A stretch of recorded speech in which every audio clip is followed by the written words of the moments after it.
Hi, how's everybody doing? This is Mr. and Mrs. Silver Fox Forbes, and I'm back with another video. I'm going to make this video super quick. Let's go ahead and get into it. I'm going to bring you guys up to the 7 deadly sins of Forex and how to avoid them. I'm going to take you through them, but I'm not going to read all the paragraphs, all the words. I'll leave it for a minute so you guys can read yourself. These are the 7 deadly sins that traders do because we get emotional. Excuse me. That's why a lot of people want to do AI trading because the robot has no emotions. Once you program it, it's set. You walk away, the AI trades. If you're in profit or you're not in profit, you can't get mad because the robot did it, you programmed it. However, it's not trading. You're not trading.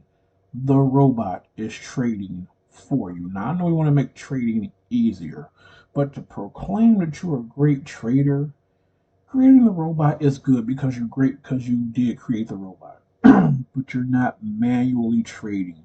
You're not manually using what is in your head to enter and exit these trades. You let a robot do it. To me, that's not trading. Everybody else has their own opinion, things like that. It's my opinion. So let's get into it. I'm gonna make it super short. The disclaimer about financial advice. I'm not giving you. These are just things to help you read to understand the market better, to become a better trader. So this is the introduction. I'm not going to read it. You guys go ahead and read it real quick. You can pause it.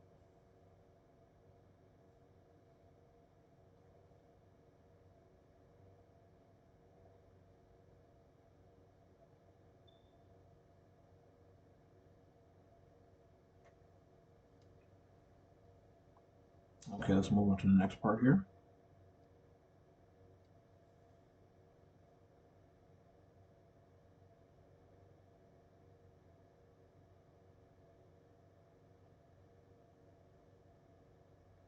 Now, this is the whole George Soros thing. If you don't know who George Soros is, go look him up.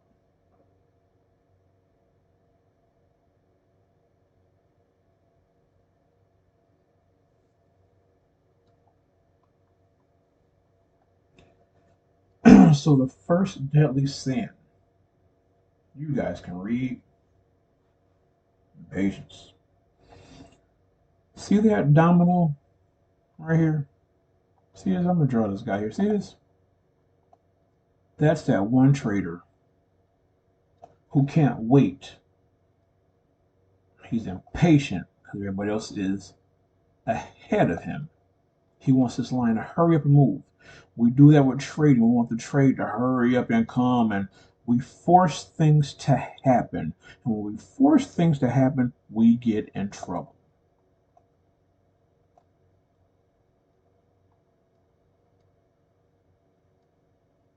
You guys can pause all this and go back and read it. Just read the information. I'm, I'm going to cut out of here real quick and just show you guys something. I have a ton of PDFs from my mentor Forrest Nelson, and this is not even half of them. Do you hear me? This is just like a small slither, a small fraction of where I'm getting my reading material from, and my guides and my pointers and my tips and tricks. Look at this. This is just not even a fraction. This is just a piece of what I got from him. That's why I paid the money I paid him for his training, because it was well worth it. It was business in a box.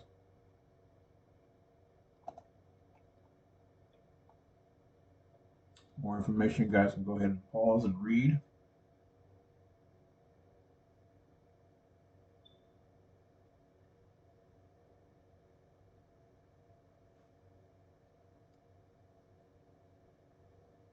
Let's move on. Number two, deadly sin number two, lack of clear vision, flip flopping. When you guys trade, you're going to look at all 26 pairs, 36 pairs, whatever. Then you're going to go ahead and out of those 36 or 26 or whatever, you're going to take 10. Out of those 10, you're going to get down to 5. And when you get down to 5, pick 4 or less that you're going to look at. Preferably 2 or 1, but you can do 4. Once you have those 4, You study those four. You look at those four. If you're not super good, then you don't need to have 1, 2, 3, 4, 5, 6, 7, 8, 9, 10, 12 charts looking at 12 different things. Your mind's all over the place because you only got two eyeballs. If you got on glasses, then you got four. If you got bifocals, then you got six. And that's still not helping you. So get those four or those two you look at and you study and you have them on your screen. I don't have multiple monitors. I don't. I have one monitor that I trade with the four pairs that I look at them trade, and that's it because I don't need a big trading system all over the place. It looks good, it looks savvy, it looks interesting. I don't need all that. All you need is a laptop or a desktop computer to trade to make millions. Now you do need to have you might want to have another screen for information, your news and stuff like that. Look up here. Huh? Look at this. I got my Forex Factory up and it's only set on high impact news. I got my FX book set up. It's only set up for high impact news. Well, this is low. I know my settings keep changing and it's throwing me off. I come down here. I take out no impact, low impact, medium impact because I don't want to see any of that. All I want to see is high impact news. Got to sign in, so I can do, but that's what I did. But high impact news. You see what I'm saying? So I got this all on one screen. Now you can have multiple screens. Have a screen over here, a screen over here to see your news and stuff. If you don't want to keep flopping back and forth, that's okay. But to have multiple charts set up, that's just crazy. You got to be doing this for years to have multiple charts, and you know that you can look at 30 charts at one time. Other than that, if you're not that good, just stick with this and you'll be okay. Daily sin number three, sleep deprivation. Sometimes we're trying to win everything in the market and we don't rest. We don't rest properly. So when you get up and you get in front of a computer and you try to trade, you're going to be in trouble because you're tired, you're sleepy, you don't want to get up, you're missing your sleep, you haven't had your coffee, and then you can't focus and you miss that one trade or you miss that one entry. And guess what, ladies and gentlemen, you are in deep trouble. Make sure you rest. If you're going to trade in the morning, make sure you get your rest at night. If you're going to trade the London session by 8 o'clock or 7 o'clock, you need to try to get some rest in, get some sleep in, because when you wake up at 1 or 2 in the morning and you start that trading all the way up to 6 in the morning, you need to be prepared for it. You need to be ready for it. Make sure you get sleep.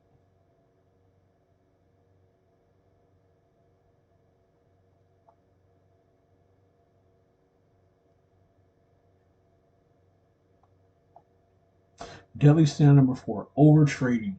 This is when you have multiple pairs that you're trading, you're trading them all at one time, and you're all over the place. This can also happen when you stack your trades or you're compounding interest on one trade and you've not paid attention enough to say, hey, I can stack that money on this one trade because I know it's going to go up. Spread, commission, slippage, taxes, you have to be mindful of all that stuff because even if you're in profit, that all needs to come out. So stop over trading. Stop looking at 50 to 100 pairs that you're trying to trade and you're messing up. Yeah, you may have made $1,000 on one trade, but the other trade you have floating on another pair is down 3,000. Now you're just all messed up because that thousand don't even matter. It doesn't. Stop over trading and you will be okay. Remember this right here. This is important. Remember this.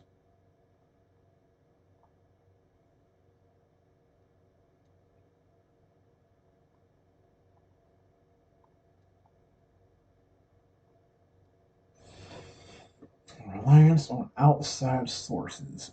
This is where you need to pay attention, in my opinion, to watching the news outlets and be careful what you watch. Make sure you look at your Forex Factory, your FX books, or whatever you're getting your information from. You have to be careful on where your outside information is coming from because you can get duped. It can be a problem. It really can. Flip flopping. You have to be careful of what information you're taking in order to place your trades because it may not be good. There's no crystal ball. Nobody knows. They're just speculating and guessing. Same thing with the calendars, speculating and guessing. At least you know what's coming out, but you don't know what that person's going to say, what their actions are going to bring. When Donald Trump tweets something or somebody in another country tweets something or is on Facebook, you don't know. So please be careful. Be mindful of your situation. Superficial research. You guys can go ahead and read this.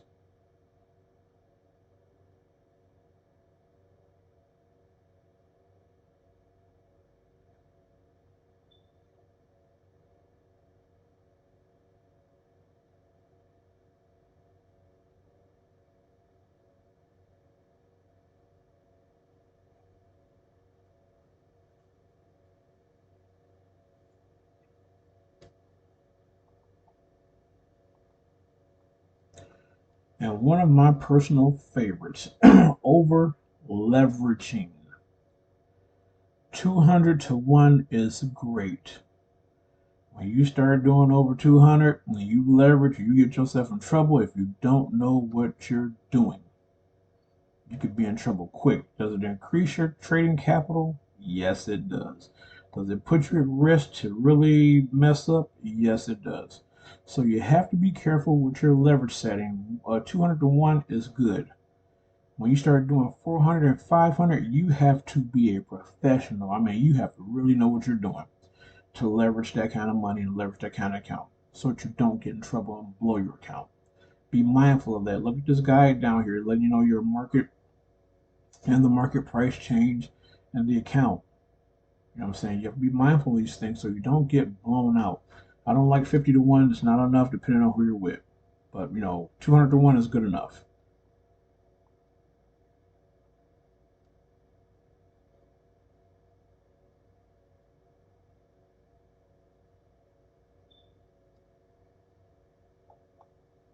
So here's the conclusion. I hope this is good enough for you guys to understand things you should and should not be doing in the markets or when you're trading so you can focus and make sure that you're most profitable. I hope this video was helpful for you guys. As always, take care and happy trading.